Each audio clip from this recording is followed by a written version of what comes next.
Hey horror fans, welcome back to Room 237. This is John, coming at you with another horror movie review. And like I said before, gonna do another 80s slasher film. And this one I haven't seen in a long time, so I wanted to revisit that. I don't know what to say about this, but that is 1982's Humongous. Here are the monster's little toys. Once they were little girls and boys. Now, I like this cover. I like that tagline.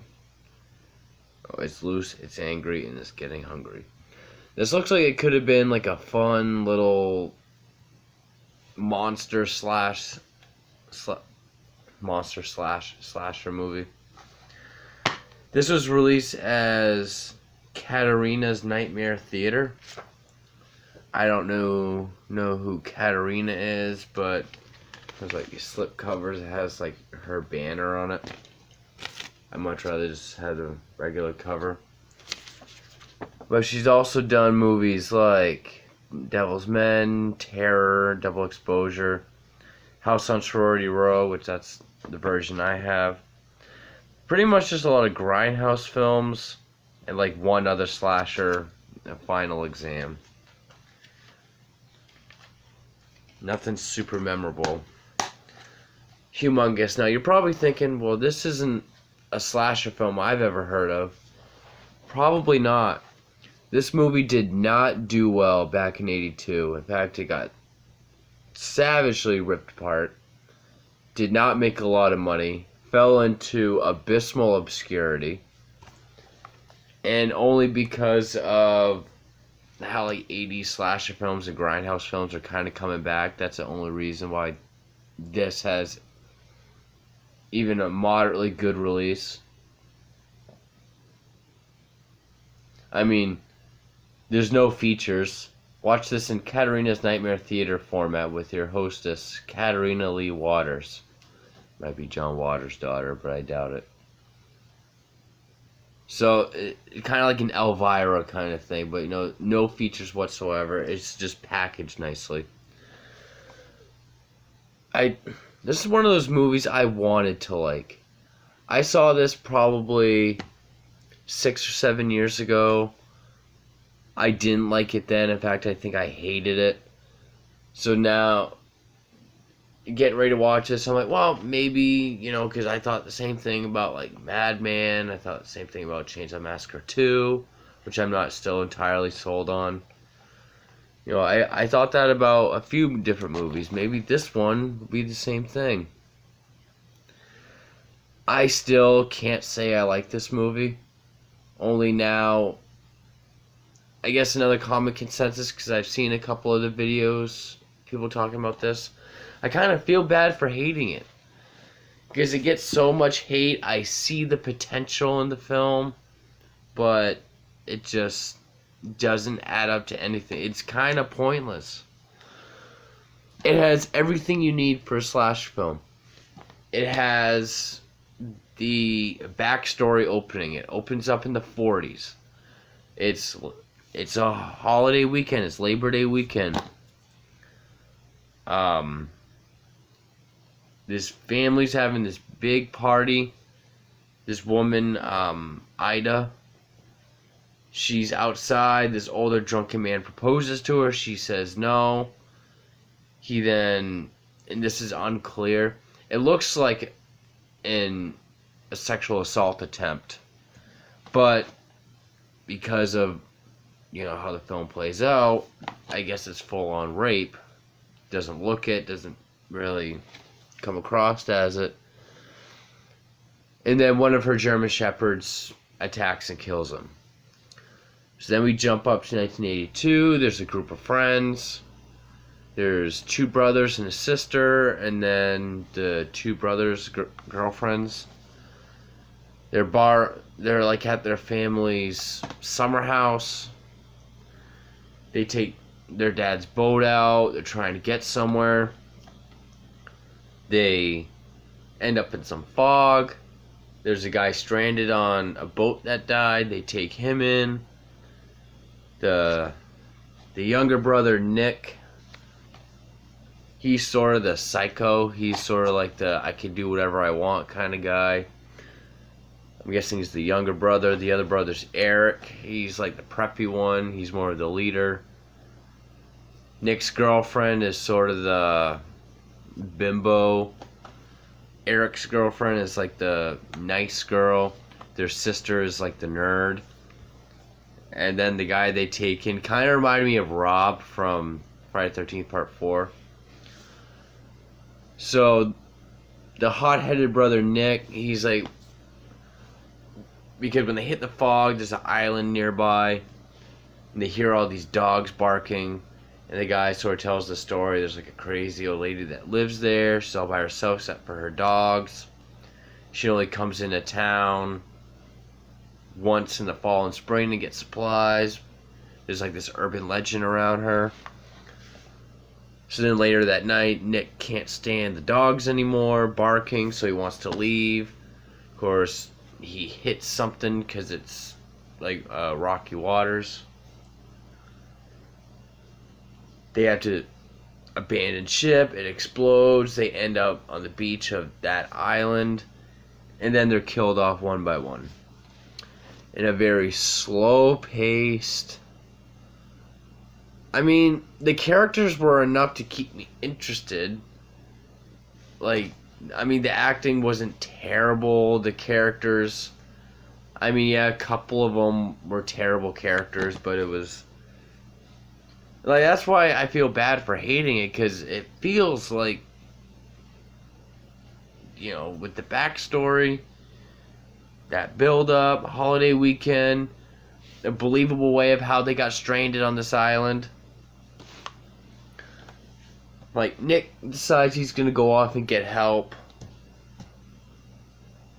He sees this humongous guy who he's been compared to the guy in Anthropophagus, which I've seen clips of. I haven't actually seen it yet. I'd like to. He gets killed off screen. His girlfriend and the guy they help, you see them get picked up and tossed, and when they hit the ground, they're already dead. Like, pick up, throw, land, cut, do it to the next person. Like, it's very rapid succession.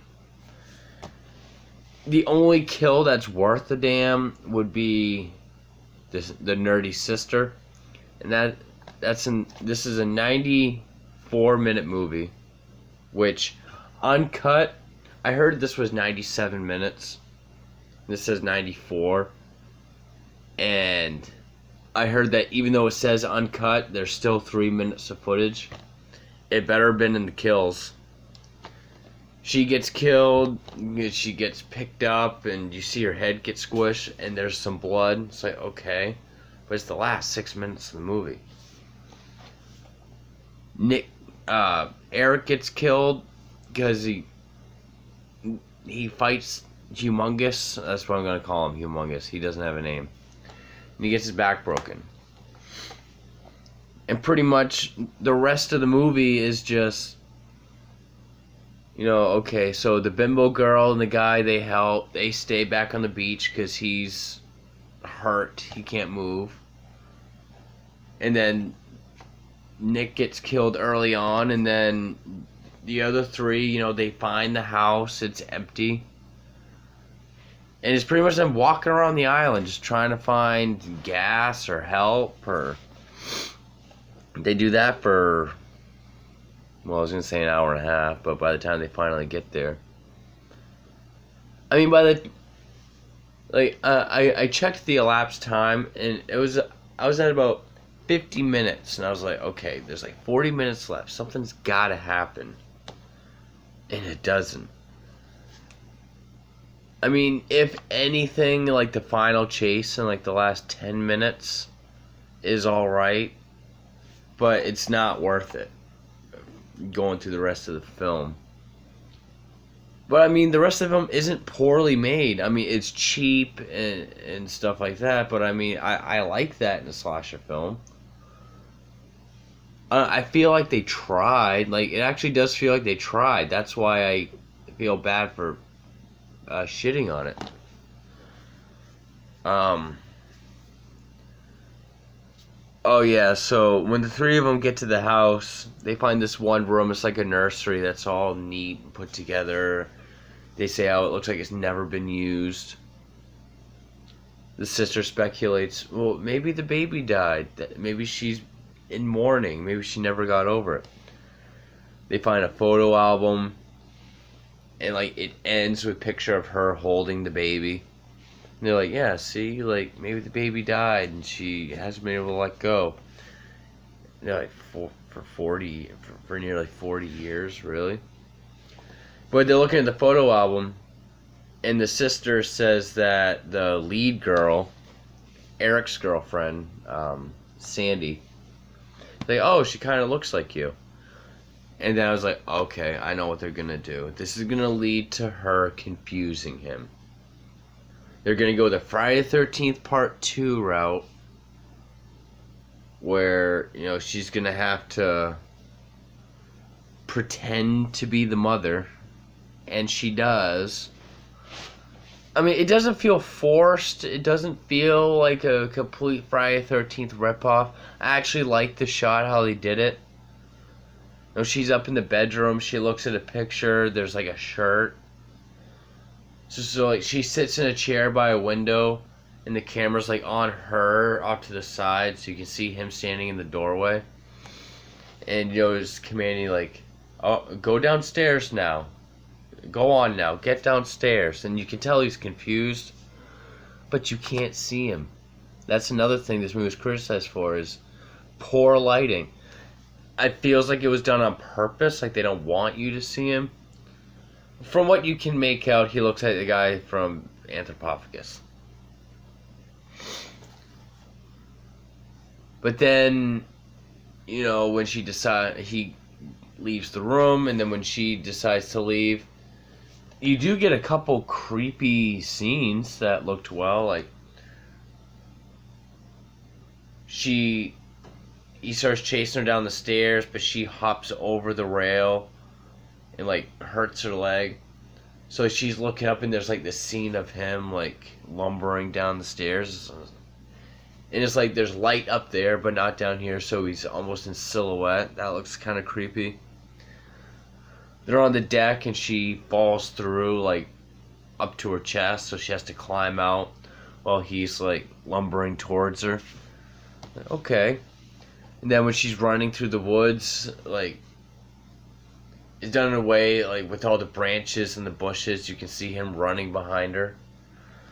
So, I mean, you got some decent shots, but the kills... Okay, so, even if you had... I don't even remember at this point if the guy getting killed by the dog in the beginning was even well done. Well, let's see, so you have Nick, Donna, Bert, Carla, and Eric. 5 deaths. If they were done very well, then yeah, this would have been an awesome slasher film. Would have been a unique setting, done by a different kind of killer. And, you know, I liked the quality of the film. I liked the look of the film. That's actually that shot when she's on the deck and he's coming towards her. And all the killer does is make, like, the noises he was making just sounded like Boris Karloff, Frankenstein monster. Rawr, rawr. Sandy's able to... Then it ends with her luring him down to the boathouse. She sets it on fire. He's stuck. And then when she leaves... He's still alive, and he's coming towards her. She grabs a signpost, rams it through him. And then when he collapses and dies, that's when the camera decides to go right up to his face. You know, you can tell that, you know, his eye is actually, like, down here. But his face is all black and charred that you can't make out his face anyway, so it's almost ironic that they did it. I mean... I have nothing nice to really say other than some of the shots look well and that I see the potential. But again, I can see that they try. That's why it kind of sucks to shit on it. And it does suck that it fell into obscurity because of it. No one ever talks about it. No one remembers it. And I like this cover too. But, maybe if those 3 extra minutes was in here, maybe the deaths could have had a little more, no pun intended, meat to it.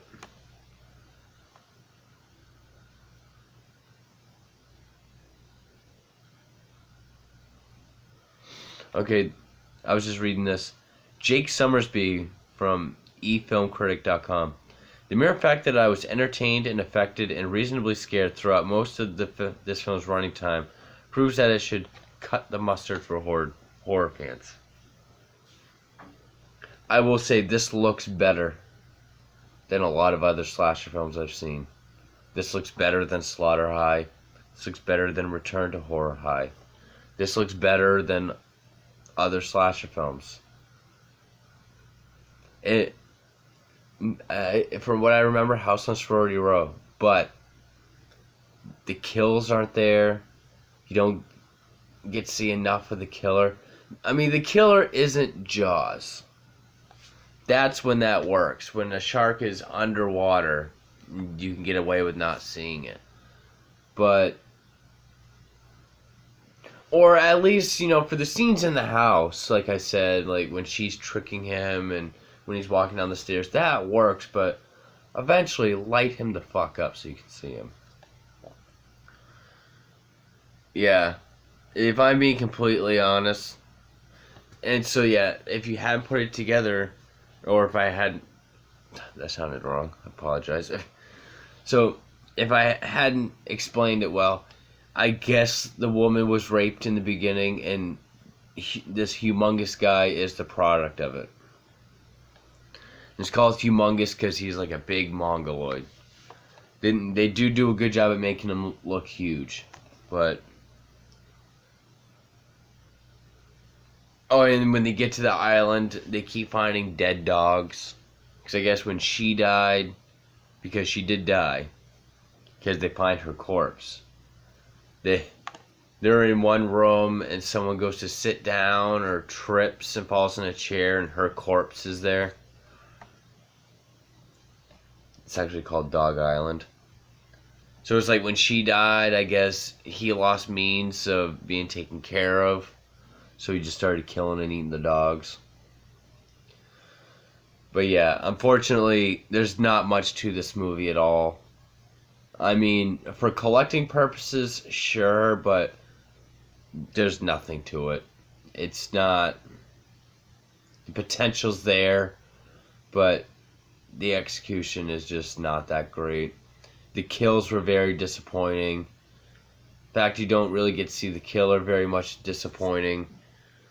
The slow burn, there's no payoff. It's a shame because I feel like this really could have been a fun slasher film.